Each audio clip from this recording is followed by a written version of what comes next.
It looked like a 3-prong metal hook on the end of a chain. On the end of a chain? Yeah, he's like the zombie it. in Cabin in the Woods? Yes, God. very much that. Welcome to SinCast, presented by Cinemasins.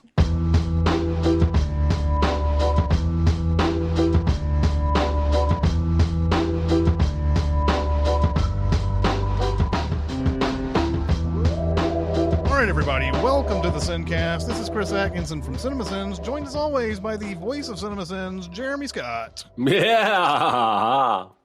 Yeah. And from Music Video Sins, Barrett Share. Hola, papi. Hola, papi. That's racist. Isn't that what Bobby Moynihan does in that David S. Pumpkins thing? Oh, I think so, yeah. He's like, hi, Poppy.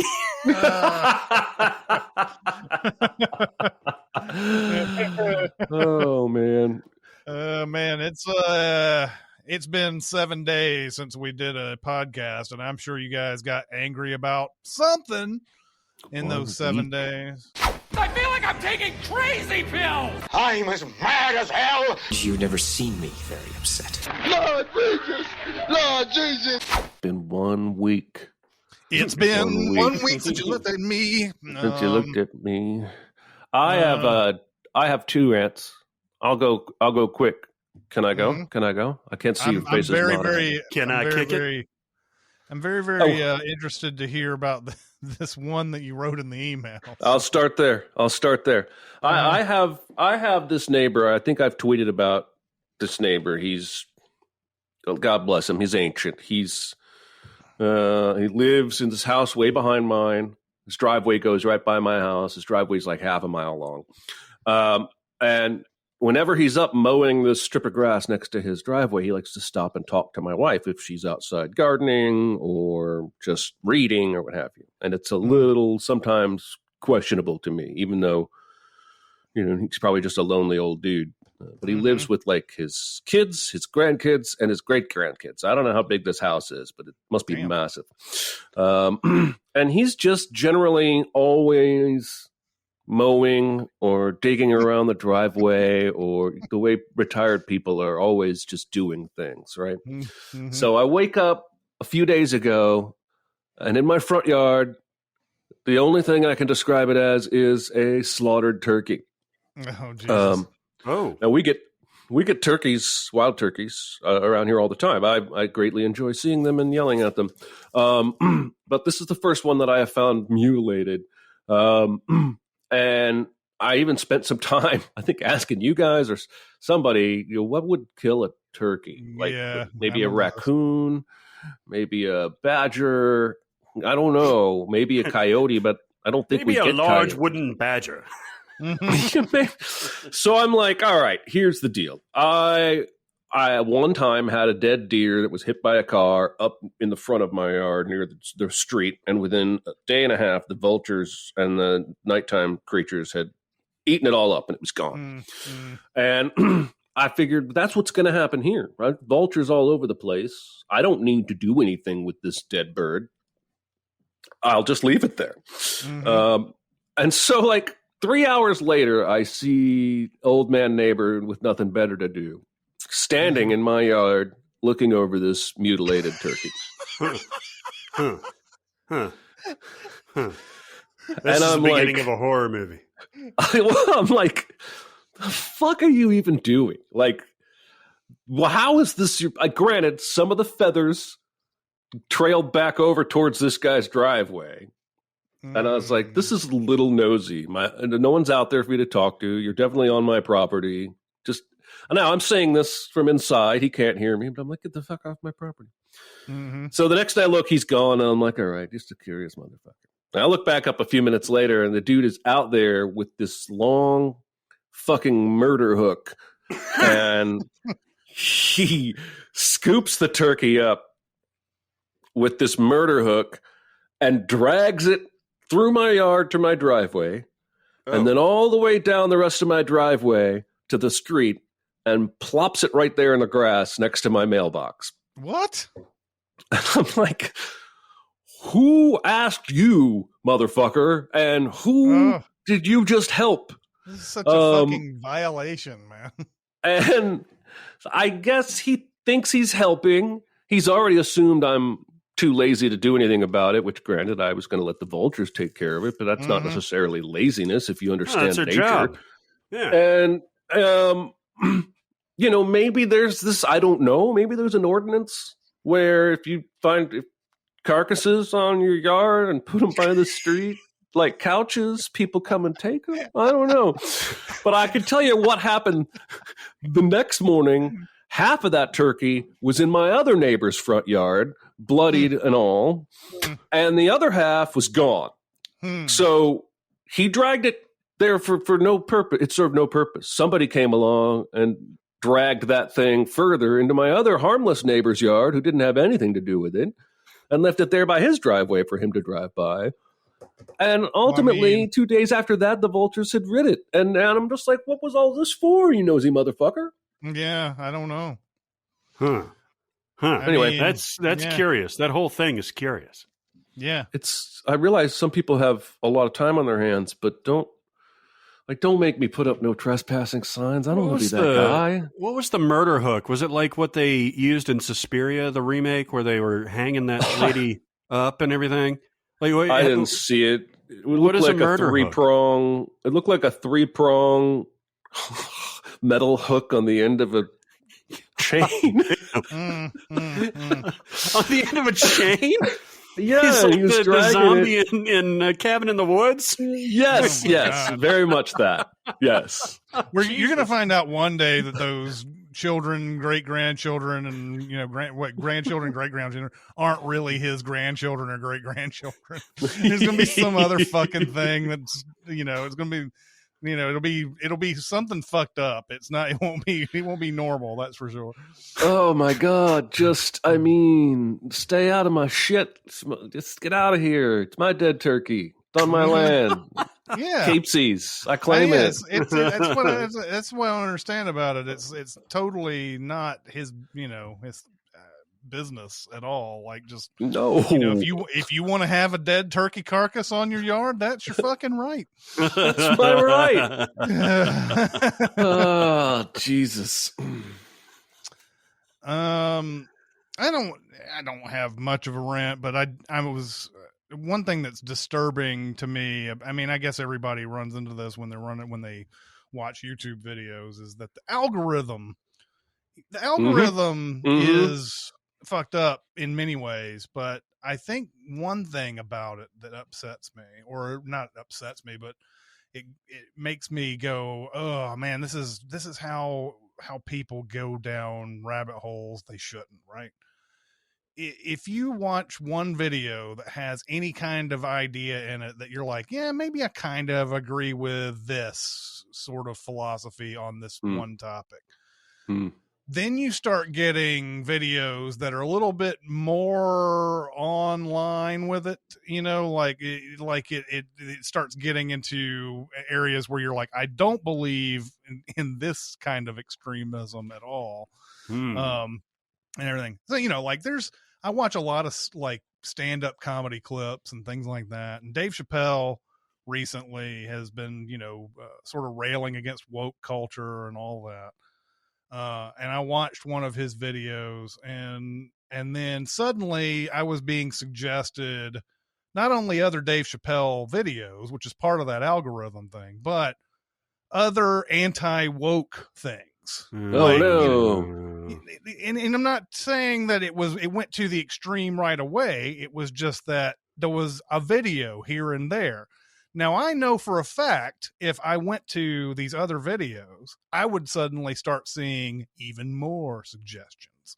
And then when you start going down that rabbit hole, suddenly I think YouTube and, every other platform on in the universe takes a look at what you're watching, and they're like, well, we can pretty much pigeonhole you where you are politically. So let's start throwing, restaurant gate shit up there and all that other type of stuff. It's I haven't seen Pizzagate anything, but I'm just saying, if I started watching a lot of these anti-woke videos, that's where I would start heading, right? Yep. And it's not just politically, it's conspiracy theory type stuff. I remember when I was watching Annabelle Comes Home, I really wanted to see some real footage of Ed and Lorraine Warren.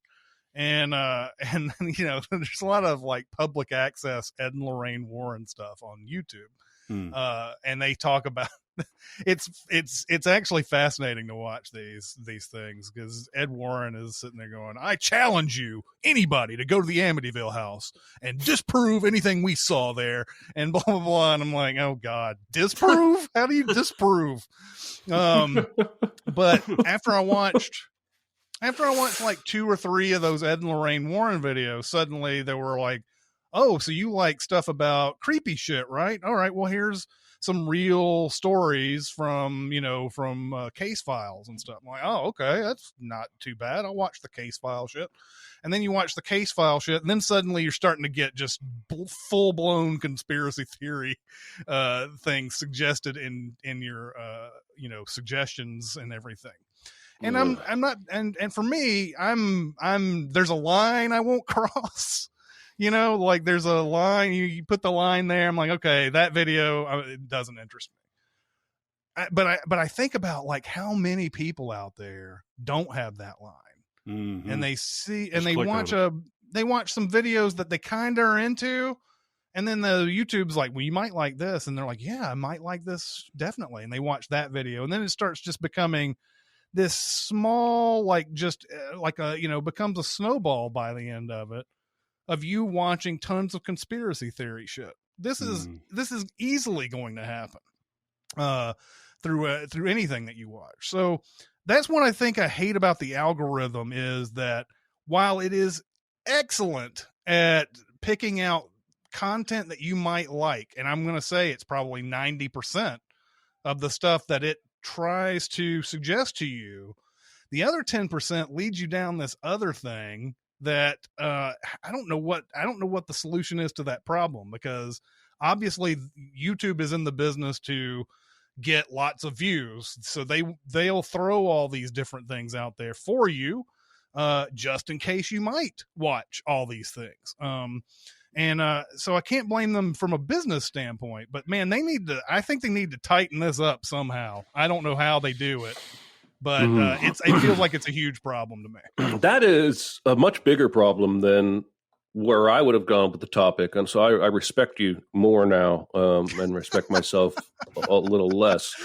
As I was hoping all along. I was going to say, I bought a new pair of shoes 4 weeks ago, and I have continued to get ads for the same pair of shoes that I already bought. And also other shoes. And I'm like, do you guys not understand how shoes work? Like it's not a candy bar. It's not something I consume regularly enough to want to buy shoes every day. Like, put a little more intelligence. There's so much money-driven, click-driven shit going on in the algorithm that common sense almost rarely cracks through, and it's sometimes humorous to me, and sometimes it's just maddening to me. You're taking up 10% of my screen right now with an ad for something I already fucking bought. Yeah. Anyway. That's the most annoying of all, is those type of things. You just bought something and then you get ads for that something. God forbid you buy a car, or you're looking for a car, because if you buy the car, you're going to get ads for that car that you've already bought. Yeah. I'll tell you what, the last time I bought a car, which was granted 6 years ago or so, maybe more, almost within a few months, I started getting regular emails from them like, hey, if you sell us that car back, we'll give you a great deal. And I'm like, what the fuck? I want to drive it a little bit first. Like, put a human touch behind your algorithm. When I graduated from Louisville, I think it was literally 2 weeks later on, I got an alumnus request for a donation. Mhm, I was like, mhm. fuck you, dude. Yeah, man. I'm 21 years old. Do you think I've been out of school for 2 weeks? Do you think I have Yeah, money? dude. I swear they bundled that shit in with my first college loan paperwork. Like, you owe $33,000. Would you give some to us too? I'm like, yeah, no, eat me. I'll tell you a more minor version of this rabbit hole thing that happened because I've noticed in the past 6 months 3 different times where if I were a different person, I would have gone down this rabbit hole. I was watching a whole bunch of stuff with stand-up comics coming back at hecklers and like the great comebacks and everything. I was like, cool, I'll watch this. And I watched like 3, 4, 5 of them. And then one, I think it was from the same channel, came up that said all-time greatest comebacks in any kind of media whatsoever or whatever. So you see some of the classic clips where Seinfeld berates Larry King for suggesting that Seinfeld got canceled. I don't know if you ever seen that before. It's pretty ridiculous. I mean, I think Seinfeld's kind of a dick in that because Larry King's like, well, you canceled NBC, they didn't cancel you, right? And Seinfeld's like, you thought I got canceled? Oh, He's yeah, like, I have seen this. Yeah. and he's saying it in a funny way, but you can see that underneath it he's got this how dare you think that I got canceled thing. But anyway, there's a whole bunch of these type of things, any kind of media or whatever. And then like in the middle of it, there was the Donald Trump Hillary Clinton debate where Hillary Clinton says that one thing and Donald Trump says, oh, because you would be in jail. And you hear all those people cheering and that's it. And I was like, okay, so you think that's a good comeback, huh?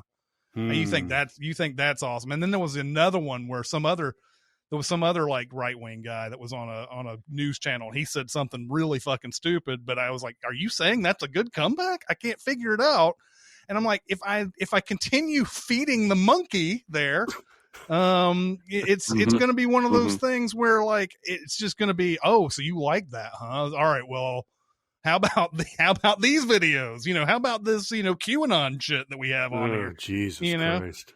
So Wow. I think that's what the scary thing about the algorithm. The same kind of thing happens for me whenever I'm watching porn. Yep. Because I want to stay pretty vanilla, but the algorithm keeps dragging me to the dirty stuff. It does. The fucking algorithm. The dirty stuff. Brazilian farting porn. Oh yeah. Why Brazilian? I don't know. It was on the front page one day, and I was like, "What the fuck did that come from?" It's a little bit different from American farting porn, I gotta say. I was like, I don't want to deal with that. What's wrong with you? Hey, learn to appreciate different cultures, Jeremy. Right, that's right. That's right. All right. Well, I'm gonna close this on a positive rant. I was going to rant about the state of rap, the state of mumble rap, but you know what?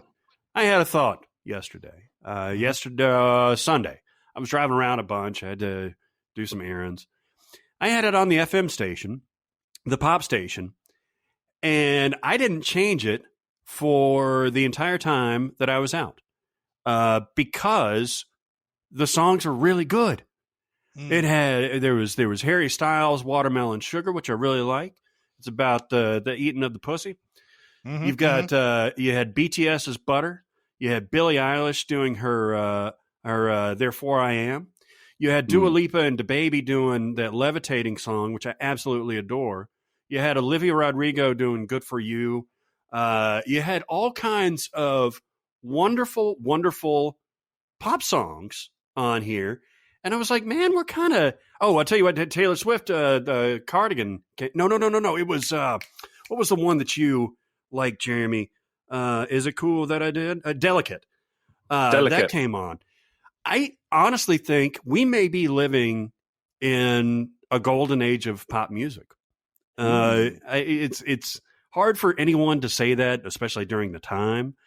But I think the primary pop stars right now are doing stuff that is as good as like the Whitney Houston, Madonna, Prince, Michael Jackson days back in the 80s. And I think we're going to look back on this and be like, Dua Lipa is really, really good and has her own sound. Billie Eilish is a pop genius, and BTS are pop geniuses, and Olivia Rodrigo really came on, and I am digging it. I am very much digging pop music right now, and I wanted to go on record in 2021 as saying this is a golden age, and I'll look back and probably laugh at myself. Yeah. But no, there's some good stuff out there, man. There really is. I mean, I've enjoyed pop music more than I have in the past. And I'm more of an alt rock guy who listens to that most of the time. So pop rock before this was, I didn't really like it. But I mean, a lot of this alt nation stuff and everything crosses over into the pop. Yeah, like the is it Glass Animals that has that song that you hear on the pop radio all the time? Yeah, Glass Animals for sure would be somebody that crosses over a lot. Yeah. So yeah, I really appreciate what we're doing now. Like whenever I get ready, horned up to do music video sins, I typically like the music that we're sending, except for the one that came out last week as this airs, the DJ Khaled featuring Lil Baby and Da Baby and Baby Shark and Baby Bad Yoda. Baby. Baby. Man, I saw. I don't know if it was that song or not. I know that there's a DJ Khaled song that plays on Epic Awesome Videos, and I know that he's come out and said that I have to put that "We're the Best" music on everything that I do. Mm-hmm. But man, the look on his face when he does this shit in music videos is fucking annoying. Is that the one where he tries to eyeball fuck you? Yes. Yeah. I wrote a Where's sentence the about best music? And then there's like a 2-second pause on him, like, I'm going to keep doing this in every fucking song. The one I'm thinking about is I Did It. I did it. Yeah, it's bad. It's bad. But DJ Khaled aside, by the way, DaBaby is in that song video, and I'm disappointed because I really like that guy. I really think like he's a lyrical rapper. He's not a mumble rapper. I really, really dig what he is doing. So I may want to check a little bit of his.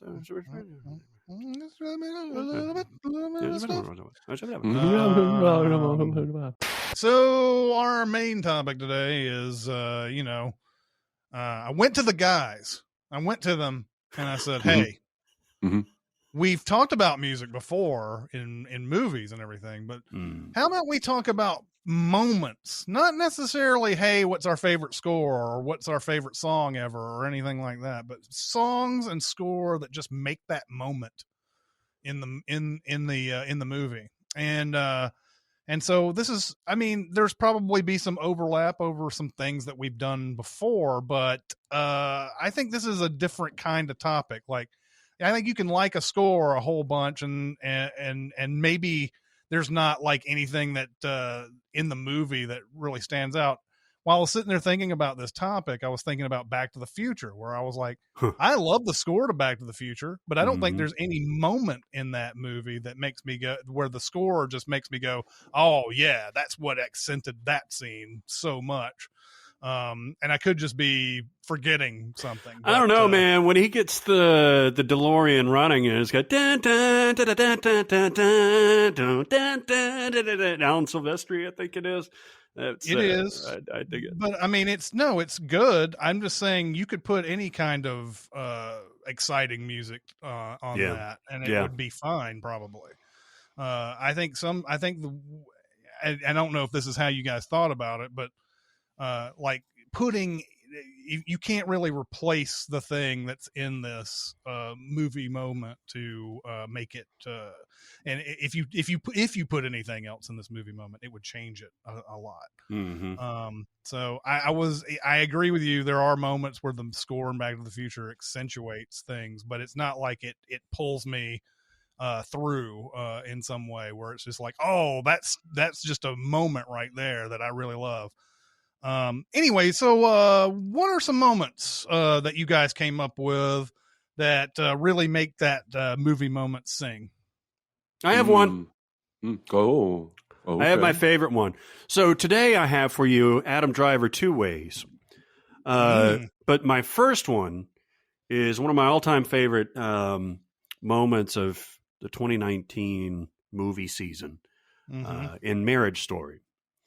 I went back and watched this again after saying recently that I only watched it once. I love this movie. Absolutely adore this movie, even though for some people it's hard to watch. But it's so very, very real.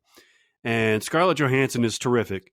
But Adam Driver is one of the most naturalistic performers I think I've seen, especially recently.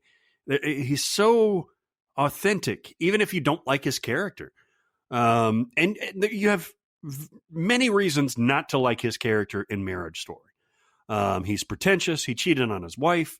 He has, a shitty excuse about why he cheated on his wife. He breaks walls. There's a lot of stuff going on, but he's so charismatic.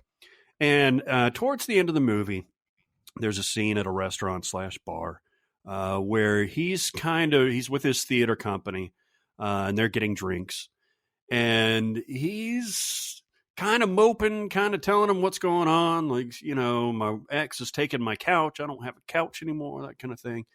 But he's not really whining. In fact, he apologizes for it. Then all of a sudden, the piano starts up, and he just goes straight in to singing this Being Alive song, which is from Company, a musical called Company, written by Stephen Sondheim. And he just goes right into it as he's singing at the table. And then he goes up to the microphone, and it's Being Alive. He's got a beautiful voice. And it's a powerful song that hits the nail right on the head. And he gets so emotional that he tries to sit back down, and he tries to settle himself down. He can't help it. He goes back to the microphone and he's Being Alive. And that performance, that song, which I had never heard before, and his performance of it is the absolute crux of that movie. It's him admitting that, he didn't live up to expectations, but he's got to find a way to go on. And it is a glorious moment. You guys have both seen this movie now, right? I saw it when it came out.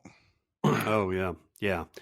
Jeremy, I'm telling you, man, I know you've got a list, but I think you would appreciate this movie. I don't know if you would enjoy this movie. I mean, I think you would appreciate it, though. All right. But that scene will give you absolute fucking chills. Yeah, this is a great scene. This is one of the most memorable scenes in the movie, for sure. Yeah, really, it really is. I mean, there's emotions in this scene. There's beats in the scene. There's Laura Dern's in this movie, and Ray Liotta's. But man, this scene, it's like the dude's rug ties the movie together. Yeah, I can't believe they were able to afford 4 Ray Liotta's in this movie. It's pretty amazing. Insane. That's insane.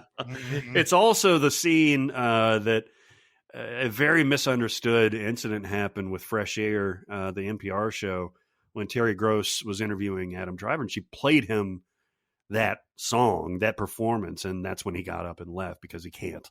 It's just a thing with him. He can't watch or listen to old performances. Yeah. Interesting. There's a moment at the end of the Bourne Ultimatum where Matt Damon jumps out into this water and he's feared dead. And Julia Stiles is in a cafe or something and watching the news, because the news always tells you exactly what you need to know in movies. Yeah, that's right. And the newscast says something to the effect that the body wasn't found. So right at the moment that the newscast says the body wasn't found, Julia Stiles looks up in surprise and happiness, and that Extreme Ways song by Moby. Yeah, baby. That stinger comes in right at that moment, and it gave the hair on every bit of all the hair on my body just stood up when that happened. And it's not because it's so surprising to you, the audience member, even though that was the third Bourne, and there was, I guess, an idea that maybe there wouldn't be any others afterwards and all that. But it's not so much that, it's just her look. She's going to be surprised. She's going to be the one that's happy about this. and that stinger from that Moby song, which is great. Of course, in the next couple of Bourne movies, I think they used some sort of cover that's not nearly as good as that song. Whatever you may think about Moby, that Extreme Way song is pretty badass, especially Moby's got some great shit, man. Yeah, I mean, and that one, it's synonymous with the Bourne franchise. You can't not think about that song when you think about Bourne. Oh, when it fell apart. That's good shit. I'm going to talk for a minute about the Star Trek VI Undiscovered Country movie. This, I have often said recently, is probably my favorite of the original cast Star Trek movies. And the reason this movie stands out, and I think the reason this is a very approachable movie for non-Trek people, is that there's a mystery at the center of it. And it's a murder mystery, and it's a whodunit. And there are some space battles, and there's some humor, and there's Kirk being on trial and going to this prison. But at the heart of it is this mystery that's really well written. It's not just throwaway cheeky shit. But it opens like no other Star Trek movie. It builds. It's got maybe 4 minutes of credits, and it's space credits. And this is Cliff Idleman, who I didn't know till I just looked this up, but he is the composer of scores like One True Thing, Lizzie McGuire's movie, Sisterhood of the Traveling Pants, and yet Star Trek VI: The Undiscovered Country, it has a banger of a score, and it opens. The main line of the bass is like this do do do do do do. And I've sung this before on the podcast. And as that creeps in, these other parts are like da da da da da da da da, and then it ends with this massive orchestral da da da da da da da da da da da, and it stops. Oh my God! All right, you're stealing my thunder. It stops right there. And then there's this massive explosion on the center of the screen, and a star explodes, and this purple wave of energy comes right at you. And I just love how the music has this foreboding, building thing that hints at this mystery, and it builds to this crescendo, and then it stops, and you think, oh, all right, it's going to be quiet for a second. And then, no, it's this huge explosion right in your face. And I think the music build up to that one moment, despite Barrett's mockery and good mockery at that,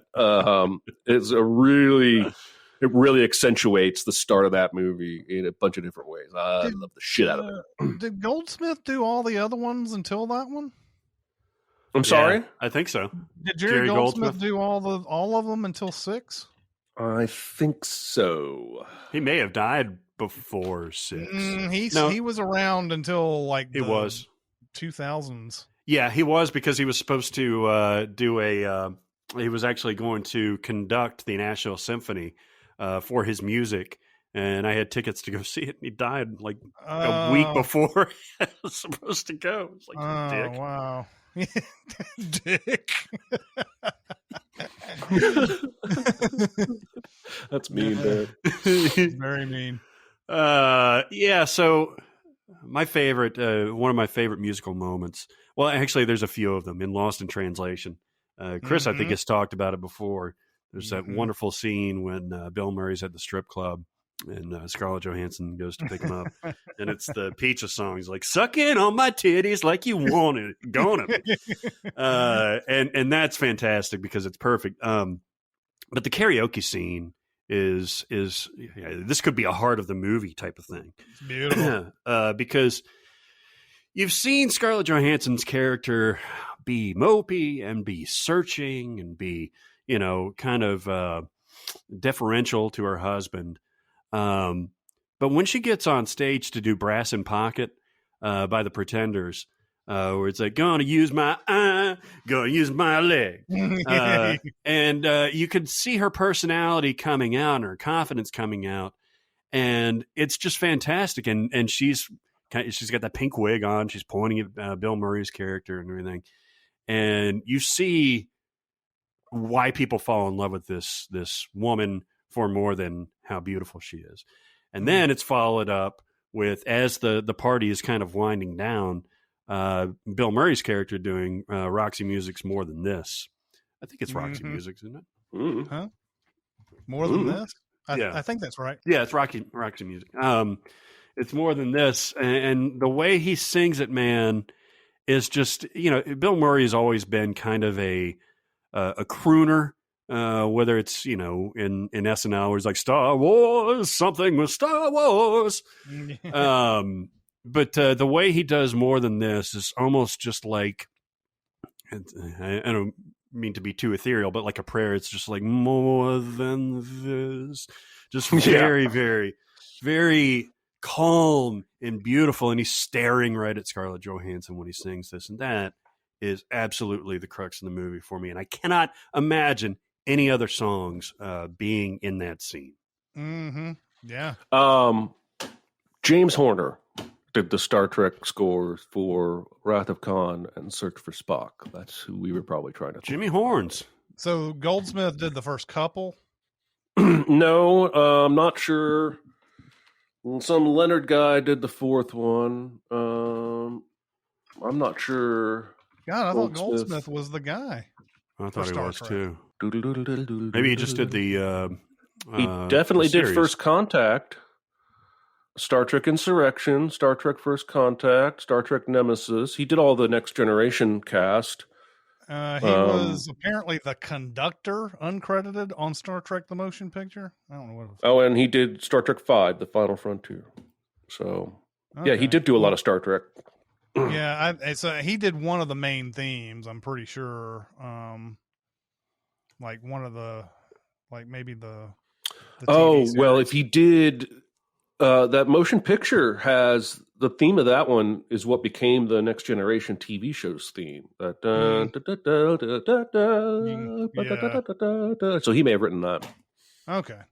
Because I know it wasn't like James Horner all the whole way, because Horner didn't really start becoming a big composer until the 80s, I think. And then the 90s is when he started really coming through. But oh well. All right. This is a song. Jackie Brown, obviously Quentin Tarantino is going to make a lot of these, these kind of lists, but there's a lot of places that I could pick for Jackie Brown, but I'm going to go ahead and go with Across 110th Street, the Bobby Womack song at the end when she's driving off. You could do it at the beginning too, but I think the end of it is where it's more poignant and everything, because she has been, fucked over many, many, many times by a lot of different people. And now she's driving off with all this money that she was going to share 50% of with Robert Forster at the end. And Robert Forster's like, just can't leave his job, can't leave. I don't know. I'll never understand this about Robert Forster's character. Yeah. Fucking Pam Grier says, "Hey, come with me. I've got tons of money. And we can just, live on a beach or something for the rest of our lives." And he's like, "Nope, I love doing this fucking bail bond shit." It's so weird because he's totally in love with her. Like, he's totally in love with her. Yeah, I don't get it, man. I don't get it. But at the end of it, she gets in the car, she drives, and that Across 110th Street comes on, and she's singing along with it at the end. And I have not dissected all of the lyrics of that song, but it makes it sound like that it's about someone kind of like her who has who's just been trying to make ends meet the whole time, and in this case, this is someone who broke out of that and is going to have what we think is a great life for the remainder of her days, because she got away with it at the end, and her singing that song and everything is sort of a punctuation to the end of that movie. That's a great pick. Call. That's a great. Oh, of course, the What is the song that Robert Forster's always playing? Oh as he's yeah, the driving around? Delphonics. Didn't I do it, baby? Yeah, that's fantastic. He just listens to it on repeat. It's so great. Yeah, and then what's so great is like every time he turns on the car, it gets right into the song. It's the exact same That's It's like, awesome. Samuel Jackson goes, "What? You're into the Delphonics?" He goes, "Yep, they're pretty good."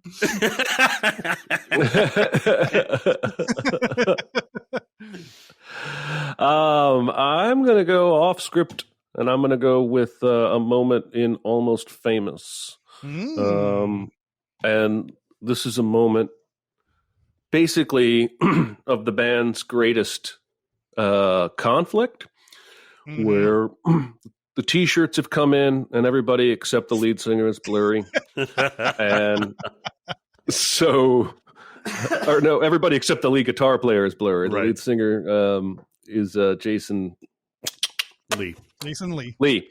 And he starts going off on Billy Crudup, and he's like, "Oh, don't listen to me. I'm just one of the out of focus guys." And they have this huge ass fight, and everybody splits up. And the kid reporter ends up going with the guitar player, Billy Crudup, to this local party that these kids in Oklahoma are having.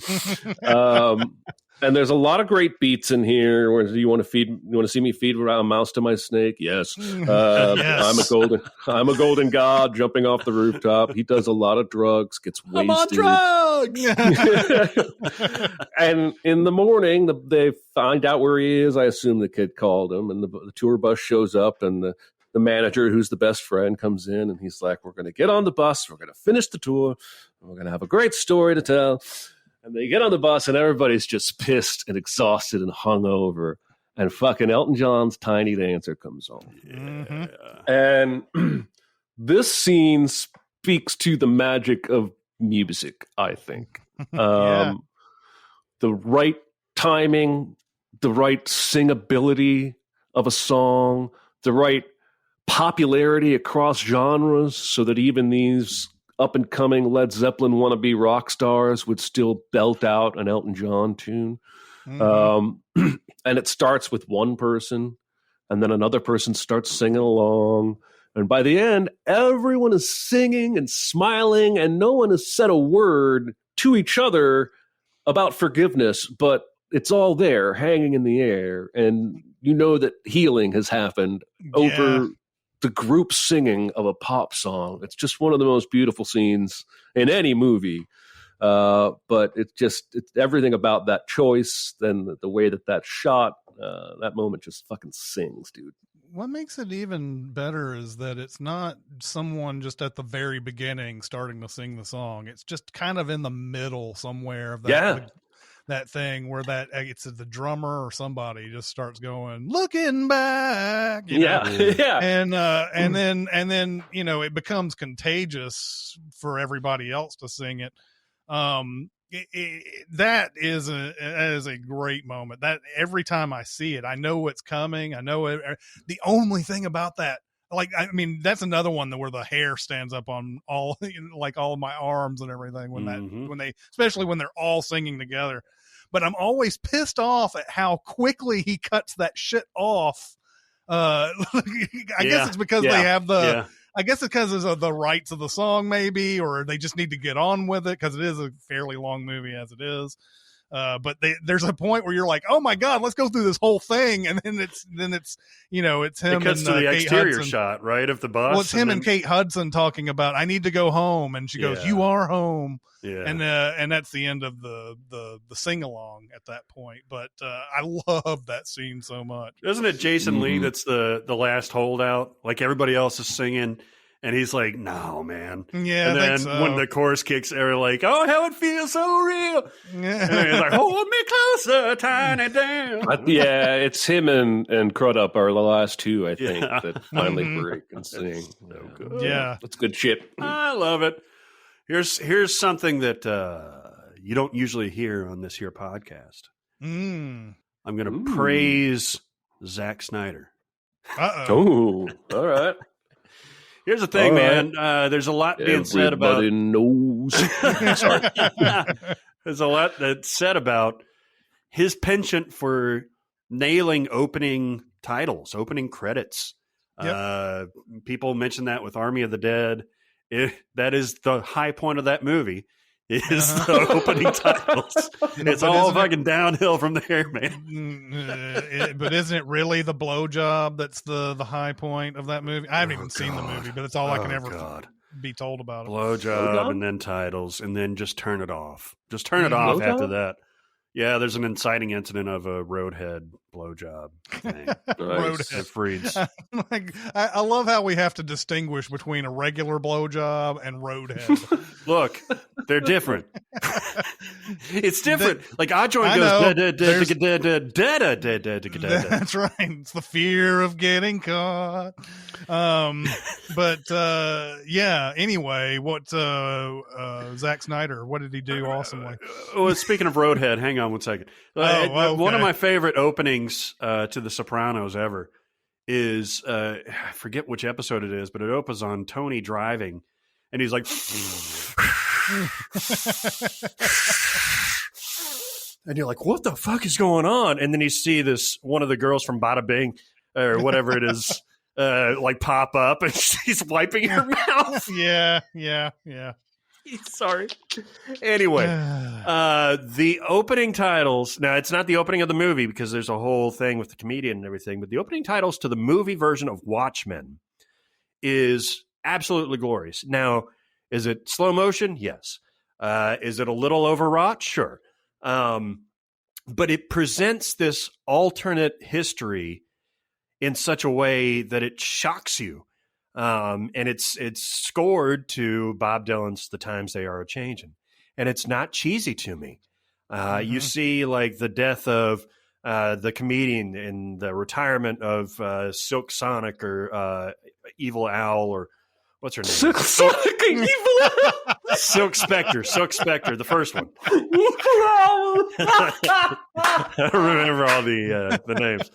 But you see, like, all the newspaper clippings and everything, and then you see the protesters putting a flower in the gun barrel, and then that gun barrel going off, and it's like, oh, and then it's got all the stuff about Nixon being reelected, and it's "The Times They Are Changing" is a protest song, obviously, and it was used in wonderful context back in the '60s when Dylan released it, but using it in this dystopian alternate history is a brilliant move, I think.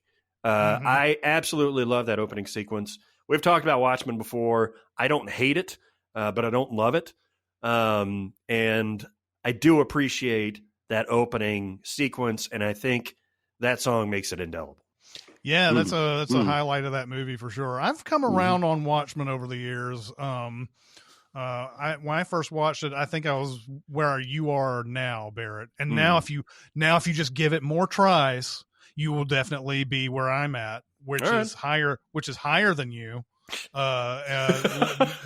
Enjoying this movie on a different level from anybody else. Yes, I've joined the Snyder Bros. You can't hate me for that shit. No, the Watchmen's one of those movies I've come around on, and I think it's because of the extended edition, even though the movie's already fucking long as shit. Jesus, anyway. Next time I've got an extra 5.5 hours or whatever. Yeah, right. If you have 5.5 hours, you could just have nothing to do at all. Watch the extended version. I'll tell you what, that HBO Watchmen series gave, for me, Snyder's movie a lot of retroactive love. Like, it lifted that movie for me. By virtue of its greatness. I would agree. I think I've come around on Watchmen more than any of the other ones. Yeah. No, that universe is so much fun to play in, especially in the way that they did, and they contextualized the TV series. I want to go back and watch that thing again. Especially when Evil Owl and Sonic Supper have sex. Sonic Supper. Hallelujah. I just imagine a big, huge plate, like with a pork chop on it. But it moves really fast. It moves really fast, and it's got a cape on it. All right, everybody, it's time to talk about BetterHelp. Yeah, BetterHelp.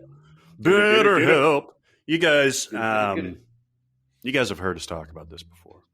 Everybody needs a little tune-up with the old noodle. Okay, it's been a rough year. It's been a challenging time for a lot of people. You need to get your noodle worked on.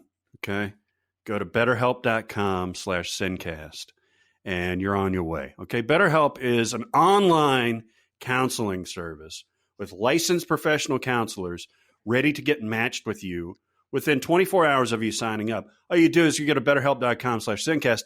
Boom. A few questions about like, hey, how you been feeling lately? What are some things that you want to work on? Have you been worried about anything recently? Have you been using substances more often recently? And then you're off and running, man. They match you to a counselor that's right for your needs, all right? If you're feeling stressed, if you're feeling angry, if you're dealing with any substance issues or anything like that, they'll match you to the appropriate counselor, and then you're off and running. Everything is online. Everything is done from the privacy of your own home. If you want to, you can do it on a train. You can do it on a plane. You can do it in a box with a fox. You could download it on your tablet, on your phone. You could do text. You can do video conferencing with your counselor. It is the cat's pajamas, people. BetterHelp is my jam. One of my favorite TV shows of all time, Frasier, deals a lot with mental health because both Frasier and his brother Niles are psychiatrists. And Frasier is a radio psychiatrist, so he takes calls and tries to help people as best he can in the 30 seconds or what have you. But Niles is always making fun of him, saying that's not real psychology. And you know what? This is not that. I think that it's tempting to think of BetterHelp just when you first hear about it as less than it actually is. These are licensed therapists. These are therapists you can see over and over again. This is not a call-in radio show for, a quick pick-me-up on your commute home. This is real help. This is real treatment. And, if you're willing to work at it, we know for a fact that BetterHelp can, help you get better. Yeah. And this is the new standard, folks. I mean, the fact that you can do this from your own home, the fact that you can message your counselor, at any time, really. You can schedule things from your counseling room, things like that. I recently just watched the 4th season opener of HBO's In Treatment, and it's all about telepsychology, right? She's the counselor's interacting via computer with her patient, and that's the way it's going, folks, and that's kind of awesome. I've used this for well over a year, and the ability to log in from the comfort of my own home is fantastic. I do put on pants, but you don't have to if the camera's high enough. Go to BetterHelp.com, HELP.com/SinCast. You get 10% off your first month. That first month is critical, and we're not messing around. We have fun on this show, but when it comes to your noodle, you need to take care of it. You need to massage it. Go to BetterHelp.com/SinCast and start your journey today. Okay, so I'm gonna go to score now, and I've mentioned this scene many times. I actually considered maybe not bringing it up, but Interstellar's I think it's the main theme to Interstellar. Hans Zimmer did, and it plays and builds during that big section of the movie where Jessica Chastain gets in an argument with Casey Affleck and then goes and burns the corn. And then Matt Damon starts fighting Matthew McConaughey and sabotaging everything. And then leading all the way to Matt Damon, trying to, fucking seal the airlock and failing miserably and all that. But it's a great surprise though. Yeah, but it's a very simple kind of score that just sort of swells up and everything. It's just this, I don't know if it's piano or what, but it's like gloom, gloom, gloom, gloom, gloom, gloom, gloom, gloom, and it just goes like that for, and it's just kind of mesmerizing with what's going on screen and everything. And then it just starts swelling and swelling as it gets, the action on the screen gets more intense. And I really do think it's such an accent on what's going on in the scene and everything. That's the sequence of events that happens from that moment to the point of the Damon, the Damon death, is, I mean, you'll look at the clock and go, how did 20-30 minutes go by? And I just didn't even realize it. So that scene's great. And I stumbled on a live version of it too, where I guess Hans Zimmer was doing a concert on YouTube. Nice. And it's a magical score. I know that Interstellar, this is Nolan's trademark at this point, is that his sound design is pretty fucking awful, I think. And unless for some reason he's using like some very exacting equipment when he's mixing his movies and everything, and it's like if you have this exact thing, it sounds perfect, but if you go out into the world with it sounds like shit. Sometimes the score in that movie obliterates fucking dialogue. It's just the way it's not as bad as like Tenet and The Mole, no. Dunkirk. But yeah, it definitely does at times. Yeah, exactly. So yeah, that scene, that scene in general, the back and forth that they do there is amazing, but I think that score is what really drives it. That's good stuff. So much. That's good stuff. Is it me? Yep. It's you. Let's go with Big. Tom Hanks. I swear to God, I saw a headline this morning that said, why Robert De Niro did not take the starring role in Big. Yeah. That's what you want to see. That's what you fucking want to see. You know what's Robert funny about De Niro in that role. What's funny about that is De Niro, I think one of the next movies that Penny Marshall did was Awakenings right after that. Yeah. So I'm wondering what kind of they must have met each other at a party or something. Like, I really like Laverne and Shirley or something. I don't know. That's how it opens. Perhaps the most famous scene in the movie is the scene I'm going to talk about, and that's where they play the floor piano at the FAO Schwartz toy store. Mm-hmm. And at the time the movie came out, you could go to a couple of different big cities and find an FAO Schwartz that had a floor piano and actually do this. Mm-hmm. And it was a lot like those stairs from Joker, where there were people lined up to dance on the piano and play chopsticks like the movie. It was kind of sick and depressing. Anyway, in the movie, it's just another moment of where humanity can communicate and bond over a shared love of a piece of music. And if anybody's ever taken piano lessons, then you've definitely learned chopsticks. You've probably learned Heart and Soul, the first song that they play, that dun, dun, dun, da, da, da, da, da, da, da. And there's just there's a wonder in that scene where we already know Tom Hanks is a kid in a big person's body, but for this one moment, the boss gets to be a kid in a big person's body and be young again. It's just so much magic in that one scene. It's easy to see why it's the most famous scene in the movie. And I just think if you didn't have that underlying, if they both found a water gun and started shooting each other, it wouldn't have that same magic. Which is funny because they've got a laser tag scene right before that, right? Where he's flopping on the floor and everything. But yeah, you're right. And Robert Loggia is surprisingly light on his feet, because when they have to do that jump, the octave up to do that,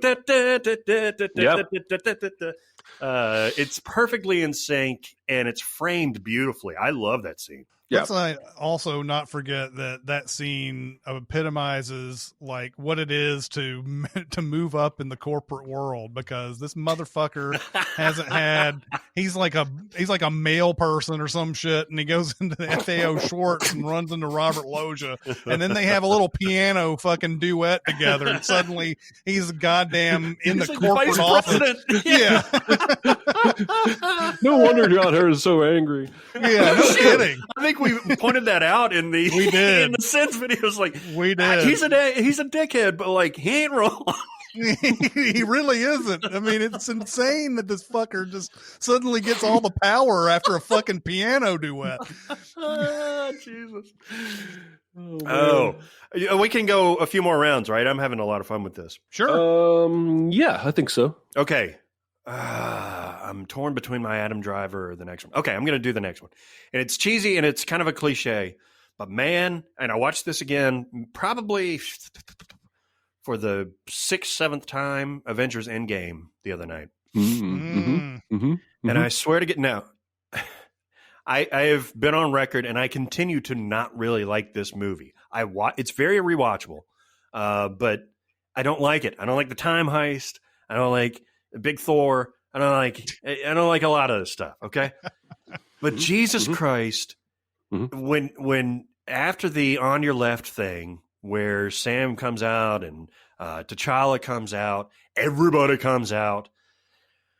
When you have that Avengers Assemble, and then you have that bum, bum, bum, bum, bum, bum, bum. I'm getting chills right now. Also, Alan Silvestri, by the way. Yep. That is pure movie making right there. They know that they've got you by the short and curlies. They know that you're that this is total emotional manipulation, but God damn it, it works. I love it. I love it. I love that score. They overuse that score and especially that theme in that movie, but that is a perfect use of it. Perfect, and I love it, and I get hard every time I see that scene. Yeah. That's the way I like it. Good. I like now, hearing you talk dirty about the Alvin Silvestri score. How does everybody have earpieces in? How does everybody hear Steve say Avengers Assemble?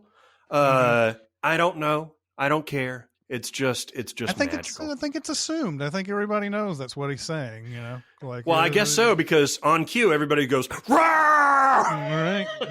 Yeah. I tell you what, I think I've said this before, like, you know, I mean, that moment for me, I watched that in the theater. That moment for me was like, you know, I mean, I knew this was coming. Yeah. This is not a big deal to me. But for fans, I can see that being, you know, amazing. Even though I'm just fundamentally, I'm like at the end of Infinity War, I'm like, oh my God, everybody's crying about these people. You bitches. Crying about these people disappearing that we know are going to come back magically later. I mean, come on. I tell you what, you're right, because you know, the bigger moment to me, even though I just praised this moment, the bigger moment to me was a surprise when Mjolnir went to Steve and he was like, I knew it. That was chill inducing too, because he didn't expect that. That's a great moment for sure. Yeah. But you know, all of that said, you know, watching clips of people watching the movie, the full house of people watching the movie, and that comes up, everybody cheering and everything, always gets me. Yeah. Even though personally, if I popped in Endgame today and started watching it, I would watch that scene with, I don't know, just indifference almost. So, but I do like seeing crowds go crazy over it. It's pretty fun. Okay, I'm gonna go with Goodfellas. There's actually a couple of places I love the music. Scorsese's just like Tarantino, or Tarantino's just like Scorsese with his music choices. The one that always gets me though, that I think really makes that scene better, is the Harry Nilsson song "Jump Into the Fire," when Ray Liotta is on drugs and these helicopters are chasing him, and he's got to go to, you know, he's got to make that meal. He's got to see Debbie Mazar and give her a pickle tickle. He's got to get that girl's hat. The Harry Nilsson song is, you know, bam, bam, down, down, down, down, down, and it really drives that whole scene until he's finally, of course, you know, nabbed outside of in his driveway or whatever. There's another song, and I would love to know why Scorsese picked this song, because I'm not sure why, but he picked Donovan's Atlantis for the Billy Bats beatdown. Yeah. You know, he's way down below the ocean, and where I used to be, and they're beating the fuck out of him. And I'm wondering if he just chose that song because it's a counterpoint to what's going on screen, or if there's a meaning that Scorsese's found in that song that he's, this is the ideal beatdown song for this guy. That's a good point, because normally it does kind of sync up with the mood of normally his stuff, usually Rolling Stone stuff, syncs up with the mood of the scene. You could maybe say the same thing for the Layla at the end. Yeah. Where it's just, it's that peaceful. But yeah, no, that is an interesting point. I love me some Donovan, by the way. Yeah, me too. There are so many choices in Goodfellas, but those are the two that always stand out to me every time I watch that movie. That driving scene, man, I'm convinced Ray Liotta was actually on cocaine. I know, man. Almost like, how could he not be? It makes you feel, as the viewer, like you're on cocaine. It's crazy. Yeah. I'm going to go off script again for one that I just saw yesterday, and it connected with me in a way I hadn't realized. It'd been running Brokeback Mountain again on Showtime, which is a movie I very much enjoy watching, despite... I usually turn it off before it gets really tragic, even though the whole thing's tragic. But there's so much gorgeous cinematography and music and subtle acting work. Anyway, after they've done their first year of Brokeback, their only real year of actually herding the sheep, and they've gone their separate ways, he knows that Ennis is going to go get married, Heath Ledger, and he's at this rodeo, and he sees Anne Hathaway being hot shit, and they start dancing, and the song they're dancing to, I don't know, I haven't been able to Google it. I didn't think of this until just now while we were talking, but the lyrics I know for sure. She sings, "No one's gonna love you like I do. No one. And I'm like, holy shit. Every now and then, for the most part, I like to think, a lot of the music choices come down to, well, what can we afford? What can we get permission to use? But I don't give directors enough credit for how the lyrics of a song might play with the themes going on, because that is exactly what she is to him. No one's ever going to love him the way she does. It's not the way he wants to be loved, but it's a love he doesn't necessarily deserve. And eventually both she and he know it. And no one's going to love Heath Ledger the way Jake Gyllenhaal does. I feel like that song choice and that lyrical moment playing over the dance is intentional and is not just a coincidence. It really underscored everything about that movie for me. It's the first time I've ever really paid attention to it. But I thought that was a really good one. Yeah, for sure. Definitely. That's a great pick. Is that Ang Lee's best movie? For me, it is. Yeah. I love Sense and Sensibility. I love Crouching Tiger, Hidden Dragon, but I don't think I think this is him at the top of his game. I think it is, although I don't know.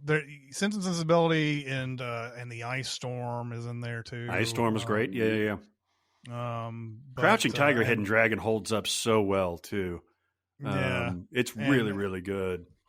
Yeah. So, and not to mention Hulk. We've got to talk about Hulk. I like Hulk. I like Hulk. I like it too, but it's not going to go against those four movies. No, it's not. I'm not even saying it's great. I just like it. I've never seen Lust, Caution. I don't even know what that's about. But I think I may have long ago, but I don't remember it. But yeah, I think this may be the top of his game, and you're right. That's a great moment. All right, everybody, it's time to talk about NordVPN. Oh, Nord! Mm-hmm. Oh, this is good. Listen, folks, you need a VPN, okay? Don't mess around with this anymore. Don't fiddle fart around. You got to have a VPN. It's not safe out there, people. It's simply not safe. You need a secure internet. You need to be able to block your IP address. NordVPN is the thing for you. That's the way to go. Of all the VPNs out there, you want Nord, okay? Nord. It gives you secure internet, more secure than you've ever been in your entire life. It's fast. It's lightning fast. I was on it today. I popped on to a server in Australia, and it was glorious. It was glorious. It was fast. It was lightning. It's uninterrupted streaming. If you want to do that, You get privacy on the go when you download the app on your phone. There's VPN servers literally everywhere in the world. Like I said, I just popped over to Down Under and got my VPN on within seconds. Badass. You can protect your data nonstop. You have a dedicated IP address, but it masks your computer's IP address. You get double protection. You can change your IP twice and cover your web traffic with an extra layer of security. You can block malware and ads. You can do browser extensions with NordVPN, all up in your business, right? They got 24/7 support. And let me tell you something, guys. I hadn't used VPNs a lot before I started using NordVPN, and it's the tits. It's so good. It's so fast. It's so secure. It's awesome. Here's what you can do, folks, listeners, people that have me in your ears. Okay, here's what you do. Go to nordvpn.com/SinCast, okay? Or you enter the promo code SinCast in there, okay? And you get a 2-year plan plus 1 additional month with a huge discount. It's huge. It's huge. NordVPN, guys. Promo code SinCast, or go to nordvpn.com/SinCast, and you're going to get a huge discount. This is the thing that you need up in your business, folks. You need a VPN. Do it now. nordvpn.com/SinCast. All right. Oh, yeah. One more round. How about that? One more round? All right. Sure. Okay. Yo, this is, but I think we talked about sexy moments fairly recently. And this is a sexy moment for me. And it involves John Travolta. Nice. When Vincent Vega gets to Mia Wallace's house in Pulp Fiction and he reads the note, come inside and make yourself a drink. And all of a sudden, the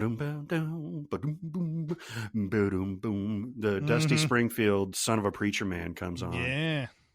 And it's perfect for this moment. Vincent's wandering around. You see Mia's lips just, talking to the microphone to be down in 2 shakes of a lamb's tail. And he's just kind of going by the African fellows and then getting himself a drink. And it's such a warm blanket of a song and a scene, and I could watch it over and over and over again. I know those songs where every drum beat and every bass note and every guitar note and all that stuff. I know every little bit of that song, and I love it. And it's perfect. Yeah, that is a great moment. It definitely gets you into that sort of like, this is sort of like, let's go out after this. This is And I do, like you said with Almost Famous, I hate that she does the record scratch. Let's go. Yeah. And I'm like, no, that song is so good. Oh, yeah, she was. All right. This is not necessarily long or encapsulates the entire scene or anything. I'm really big about stingers for some reason. I love those kind of things. I like violins, like creepy crawly violins a lot and everything. I think Jaws, like during that scene where Brody is just figuring out that there might be a shark out in the ocean and everything, and it's that vertigo shot and everything. That has a great stinger to it. But there's another one in Ghostbusters. When they're calling for the Destructor or whatever, and Dan Aykroyd thinks of the Stay Puft Marshmallow Man, and they all go run to see what it is, and you see the Stay Puft Marshmallow Man's like head walking through. You can see him amongst the buildings or whatever, and you're just kind of like, what the fuck is that? And there's this stinger thing. I think it's violins where it's like, like that. Yeah. As he walks through, and then Dan Aykroyd is like, it's the Stay Puft Marshmallow Man, and then that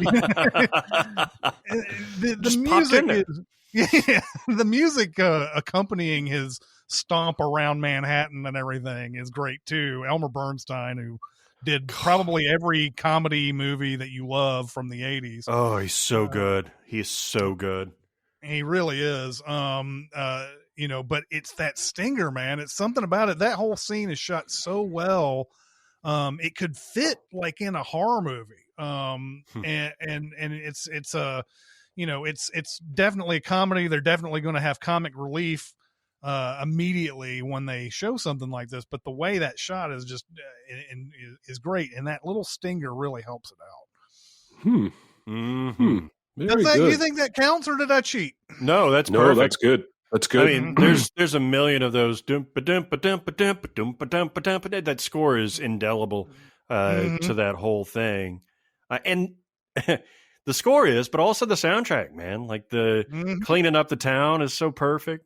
Yeah. I believe it's magic. Yeah. Like exactly. even the theme, the Ghostbusters thing is perfect. Please, it's magic. I believe it's magic. I'm gonna end this with a movie I rarely talk about, The Talent of Mr. Ripley. Oh shit! You never talk about this movie. I am going to be talking about a moment I have not talked about before, so bear with me. About halfway through the movie, after he's killed Dickie and gotten away with it, and he's started impersonating Dickie and gone to the opera with Cate Blanchett, and then he's back to being Tom and had coffee with Gwyneth Paltrow. There's this montage of him getting an apartment, playing the piano, decorating for Christmas, opening Christmas presents that he got for himself. And this is all right before Freddy knocks on the door and ultimately gets killed. But they put 2 or 3 Christmas carols. You hear choirs that are ostensibly either outside or just to set the mood, and they're singing various parts of Silent Night. So like, and at the same time, you hear the song he's playing on the piano, and it's very dissonant. The combination of Christmas carols and this boppy classical piece that he's playing, it's very unsettling. Of course, I think intentionally so, because he's behaving as though he's made it. I've figured this out. I've got this under control. And within 5 minutes, he's going to have to kill another person just to keep his lie. And so I think that's no accident that they overlapped these different pieces of music in that scene to sort of suggest not everything is as cozy and comfortable as it seems. And yeah, I love every frame of that movie, but that's one section I have not ever talked about before, because when I first started falling in love with a movie, I always wanted to, I want to hear one of them. Shut up, other piece of music. I want to hear what this piece of music is doing. That is, I've fallen more in love with it. I realized, oh, that's the point. I'm supposed to be uncomfortable here. I got it. What else did Anthony Minghella do? English Patient. Oh, English Patient, yeah. English Patient. Any other? He did. I think he did Mr. Wonderful too. He did one of these movies. Like, it's like, what? He did that. And he died a while ago, right? He did. Yeah, and he did Cold Mountain. I'm pretty sure too. Oh yeah, yeah. But that only 9 credits. I mean, the Talent of Mr. Ripley is certainly. I think he did do Mr. Wonderful as well. Nice.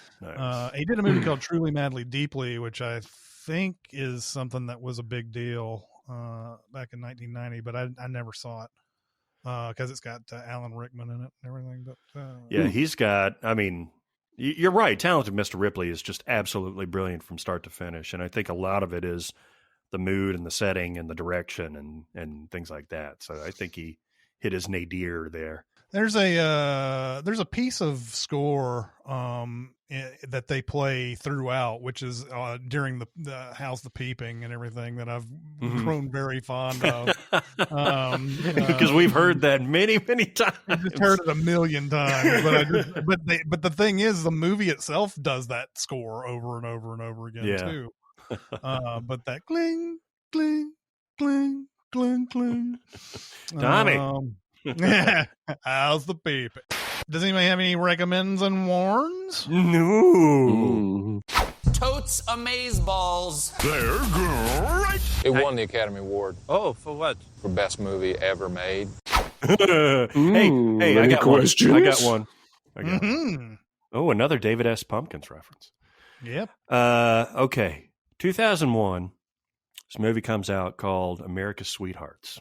Yeah, Remember this one? I do. I didn't see it. It's hot shit. I didn't see it either. I don't know why, because I've seen, I think, every other John Cusack movie ever made. But it's got Johnny Cusack in it. It's got Julia Roberts in it, and it's got Hank Azaria, and it's got Catherine Zeta-Jones, and those are the four mains, right? And it's got Billy Crystal. Mm-hmm. And so the conceit is that John Cusack's character and Catherine Zeta-Jones have made many movies together, and they were a couple, and people went to see their movies because of their Brangelina type of relationship. They enjoyed seeing that translated on screen. Now they've broken up, and Catherine Zeta-Jones's career has gone in the shitter.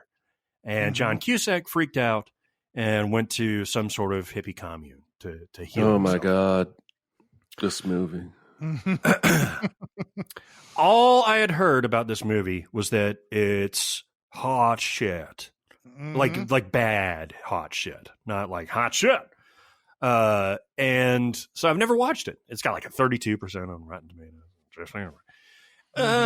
Me and the wife watched it the other day. Not bad. Not bad. Occasionally very funny.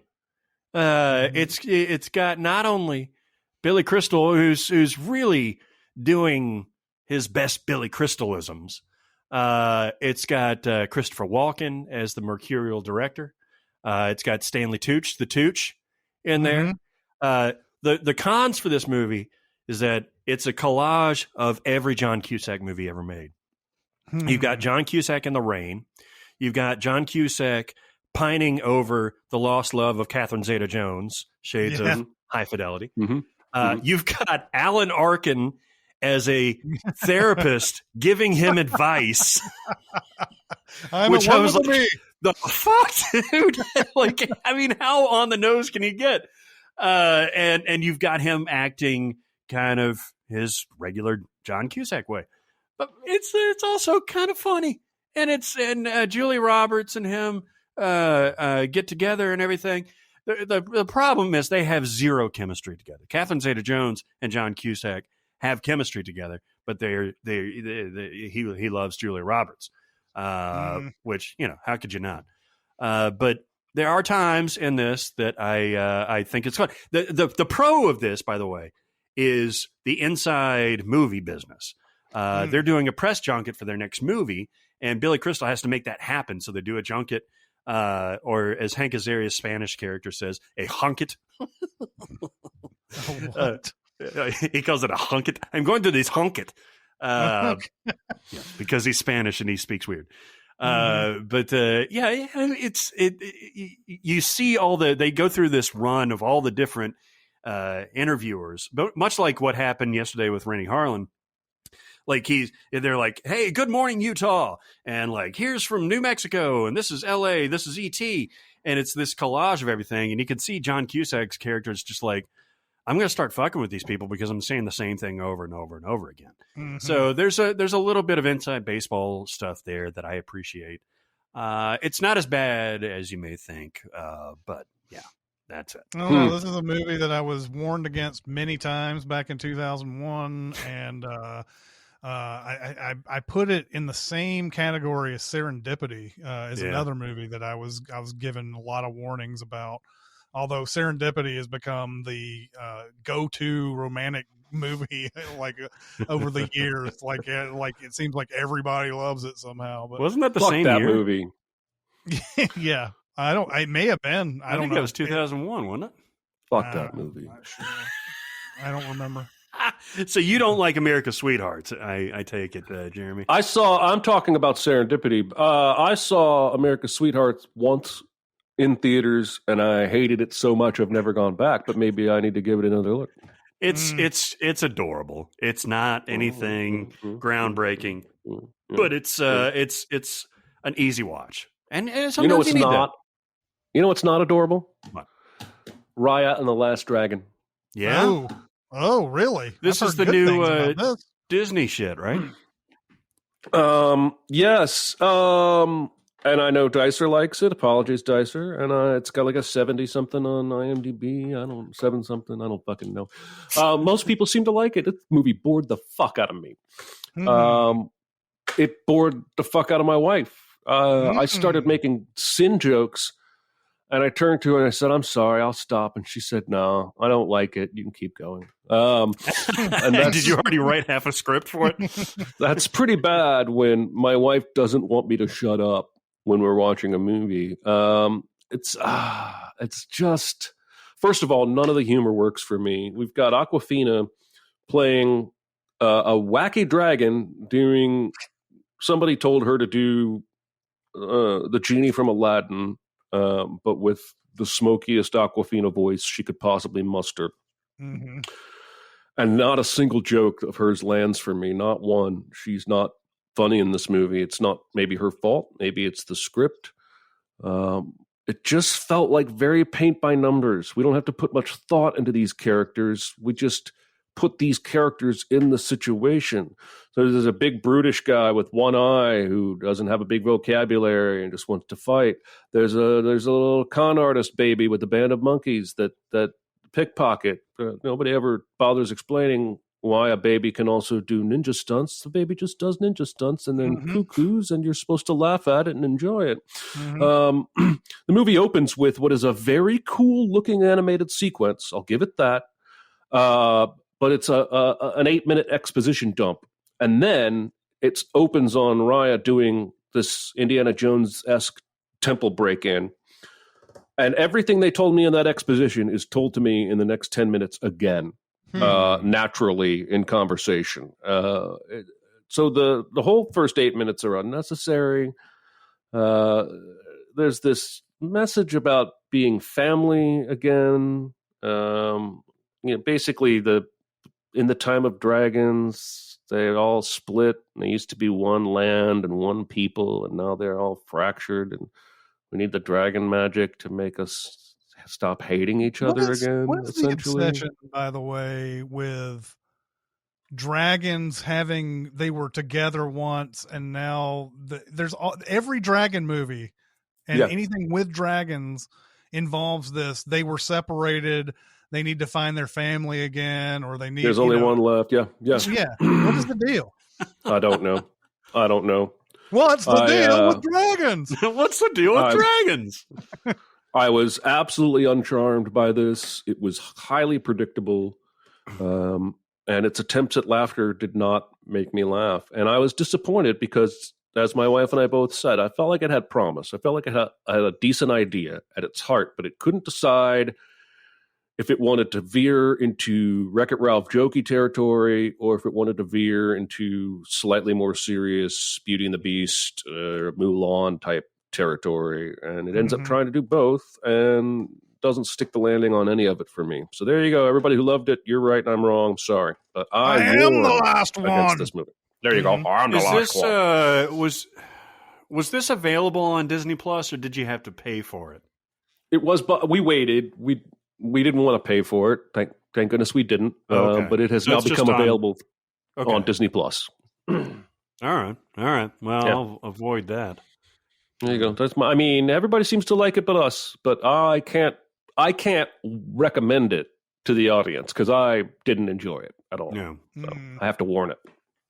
I guess because I don't think we're doing a mini pod on this, but I'm going to warn The Conjuring, The Devil Made Me Do It. It's not good. No James Wan on this one, although it's a reasonable facsimile of a Conjuring movie. But I don't think James Wan could have helped this either.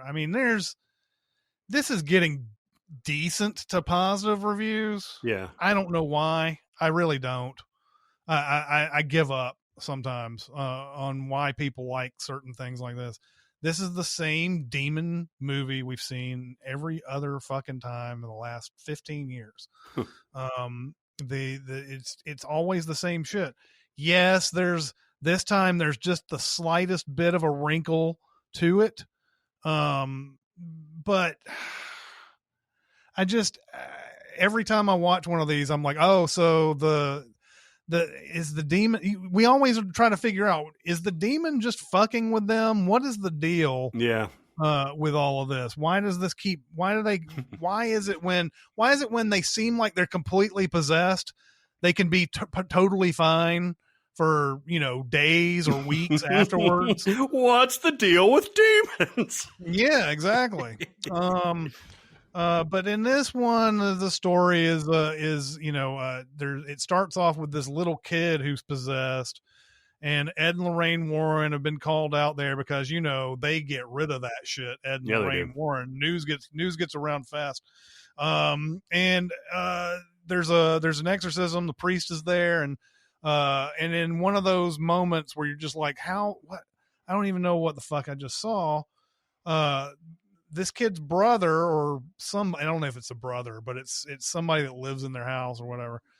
This kid's brother or whatever goes up to him and goes, "Take me instead, demon, blah, blah, blah." And the demon actually does fucking leave the kid, and I guess goes into this guy. But then it's like another, I don't know, several months later or something like that.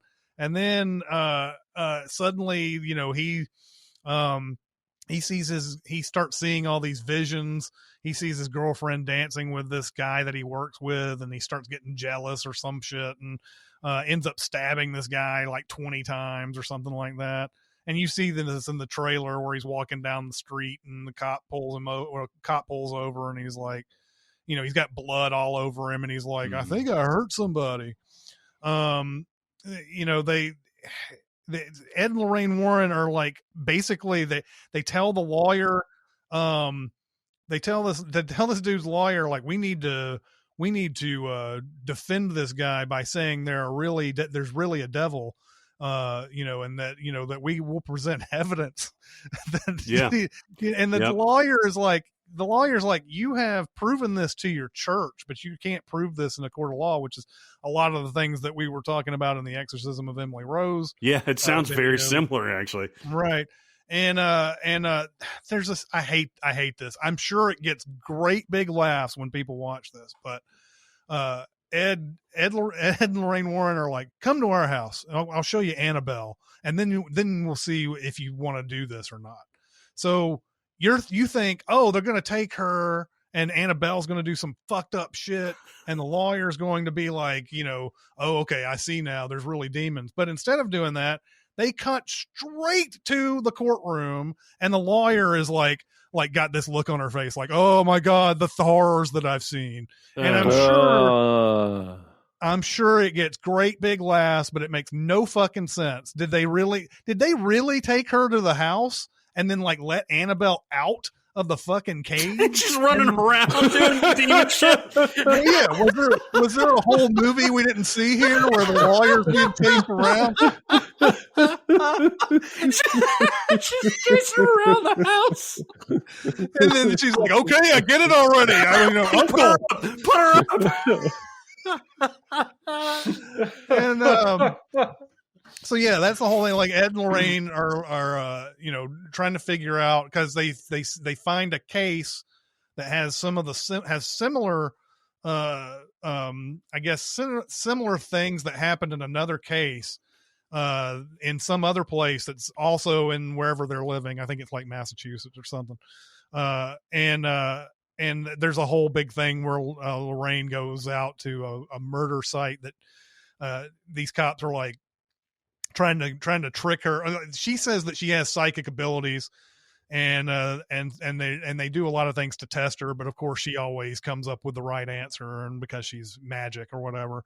And she sort of learns through whatever osmosis or whatever the fuck it is that what happened in this other murder case. And here's another thing. They said that in this other murder case, they're like, she's in the water. There's this big, huge reservoir, big dam and everything. And it's a missing person that they've been looking for. And they're like, she's in this water.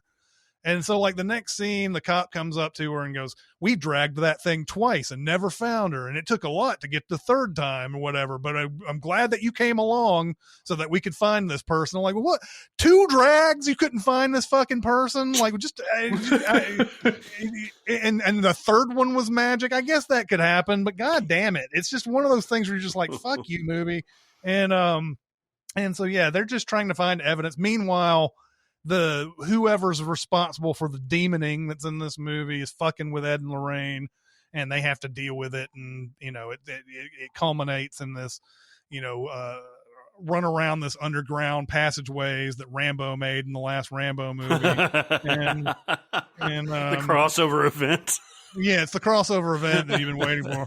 And I just, again, these demon antics, they don't work for me anymore. They don't work. I know that. I mean, I went to see Quiet Place 2, and people are jumping at shit that should be fucking obvious from the moment the scene starts. But so I guess it still works for a lot of people. All this, you know, demon comes out of nowhere, knocks a book off a shelf or whatever the fuck it is that's so fucking scary. But yeah, I liked the first Conjuring, and I liked the second one okay too, but this third one, man, just a lot of the same shit we've been seeing with all the other Conjuring verse movies that have been going on, you know, this whole time. So anyway, Jesus. Who plays Lorraine? Jesus. Is it Vera Farmiga? Yep. Oh, God bless her. Hey, how old is Vera Farmiga, Chris? She is 47. 76. She's 47 or 48. I think she's born at 73. So Patrick Wilson was born in 73 as well. They're both the same age. Wow, they both look really good for, I mean, it's not like they're old, but like for their age, they look amazing. Mm-hmm. Yeah. I'd fuck both of them. Oh, yeah, definitely. He's the one. He played Evil Owl too, didn't he? Did he play Evil Owl? Yes, he did. He did indeed. with the boner problem. Yeah, the boner sucker. problem. Until you play Leonard Cohen, then he had the boner. All right. Well, by the way, as an aside, I'll go ahead and go back over what we just recommended and warned and whatever. Barrett, you warned America's Sweethearts, or recommended? Yeah, no, I warned it. It ain't gonna, you know, smack you in the face with greatness or anything, but it's a good watch. Mm-hmm. And Jeremy, you warned Raya and the Last Dragon, or Raya and the Last Dragon. Mm-hmm. And I warned The Conjuring, The Devil Made Me Do It. There was someone on Facebook has been saying that we should say the title of the movie after the synopsis. Does that work better for everybody else out there, or is it better for us to summarize it after we've done all of the synopses? I would like to hear what you want to say. I would like to hear what you say about that. Before we log off real quick, I want to, I may intersperse this in here, and I want to do a quick PSA for our interview stuff. Just real quick. You people, if you don't listen to our interviews, you're missing out, because we talk to some amazing filmmakers, writers, directors, actors, all kinds of stuff. But the one that just posted fairly recently, before this comes out, is with Rennie fucking Harlan. And that's his full name. Rennie fucking Harlan. Mm-hmm. Director of Die Harder. Mm-hmm. Die Hard 2. Cliffhanger. Long Kiss Goodnight. His new movie, Misfits. He is an absolute delight. And he's got one of the best voices ever. He's got stories. He's got a story about Deep Blue Sea and the shark eating Samuel L. Jackson that you have to hear. So even if you don't listen to our interviews, listen to that one. It's awesome. Yeah. That's one of those days you wake up and you're like, holy shit, we're actually going to talk to Rennie fucking Harlan? RFH in the flesh? That's right. That's right. Well, RFH. Yeah, absolutely. Yeah, I enjoy doing these interviews. I really love getting into the nitty gritty about what people are thinking when they're doing these movies and what was behind certain scenes and everything like that. So yeah, go to SinCast presented by Cinemasins on Facebook. Also go to Cinemasins Twitter. music video since Twitter. We're on SoundCloud. We're on Discord. If you want to get on Discord, you can go to Facebook and private message me and give you a link there. But that's going to do it for this episode. It's Chris Atkins and Jeremy Scott and Barrett Shearer. We'll see you next time. Thanks for listening. Comment on our episodes on our SoundCloud page. Check us out on YouTube, Twitter, Facebook, and Reddit. And be sure to visit Cinemasins.com.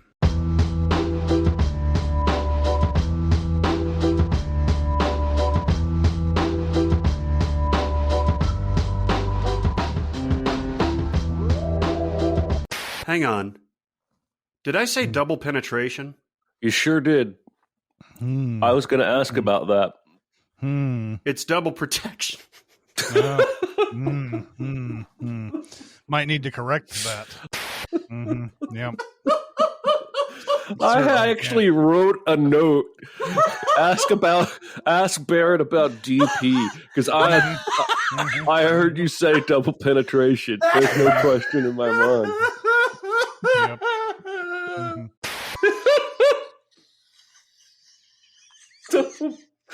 What's funny is you said it. I thought the brand has really got to rethink that because that's a bad talking point.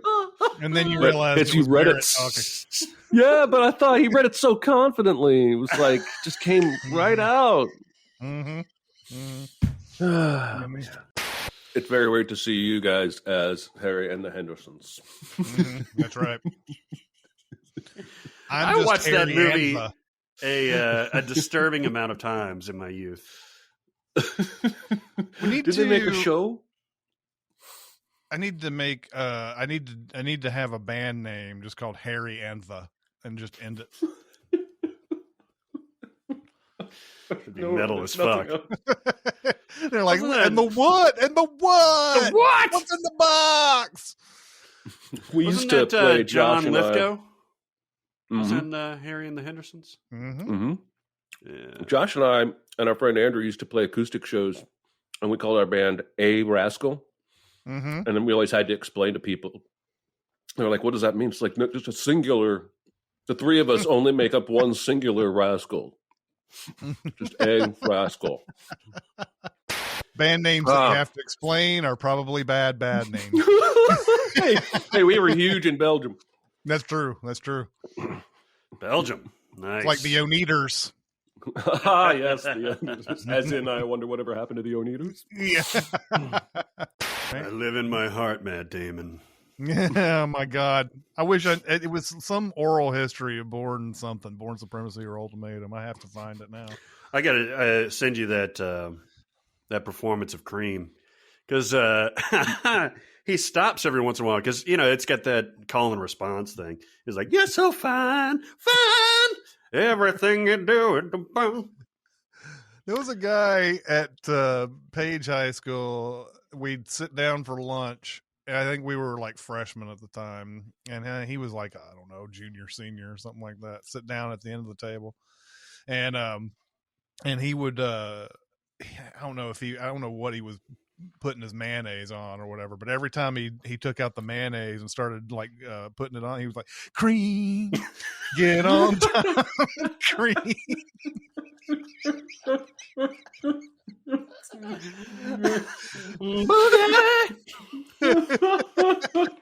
That's hilarious.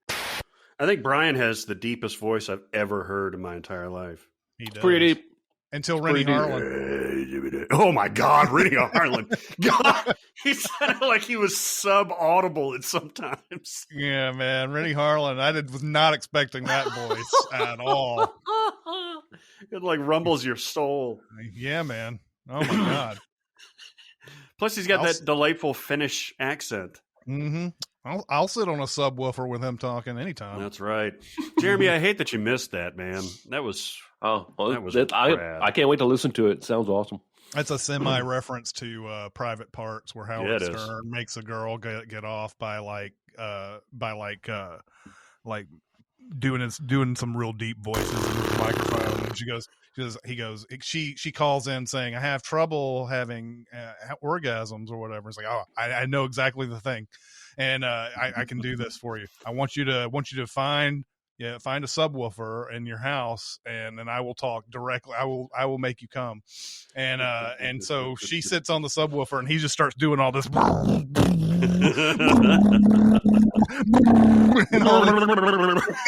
And she's like, "Oh, Howard!" Yep. Oh yeah, that movie's ridiculous with the nudity, man. It's like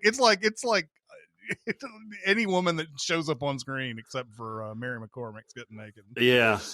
Because the one when he was in DC or Detroit or something like that invited him back, he and Fred back to her place, and she got in the bathtub, and he's like, "No, I can't do it. I'm married." And Fred's just like, "All right." Yeah. This is the very next scene. He's like, we went to see her movie last night. What'd you think about it? And he goes, "I was very moved." I used to listen on my commute when I had satellite every day. Mm-hmm. Like pretty much from the very beginning when he moved to satellite, and it was delightful. It's fun. His interviews have always been spectacular. He is one of the best interviewers I think I've ever heard. Clearly one of the best, because he doesn't care about what they feel about a certain thing, or there's nothing off limits or anything. I ironically, just this very morning, I saw a Howard Stern clip where he was talking to Tim Burton and then why the Superman movie never happened and everything. Oh, really? Yeah. Wow. And just hearing him talk about that. I mean, I was sitting there watching Howard Stern, just the way he'd ask these questions. And he always asks a question in a way that doesn't sound judgy, doesn't sound, he just says, "Hey, what happened to the Superman movie? Like, I really wanted to see that. So why don't you tell me?" And it's not like it's some super personal thing for Tim Burton to talk about Superman, but I'm sure that there are people who are like, "I don't want to touch that. There's still a lot of problems with that." Tim Burton said something to the effect of, you can't even make a movie these days without because these studios are corporations, and they want to do the character. They want to come up with the toys first instead of the story and everything like that. And it's like, we had a thing with McDonald's for Batman Returns, and McDonald's thought that movie was way too dark for them. Yeah. Fair. And, yeah. That is fair. I think they had a McDonald's thing for the first Batman, though. I don't know. I don't remember.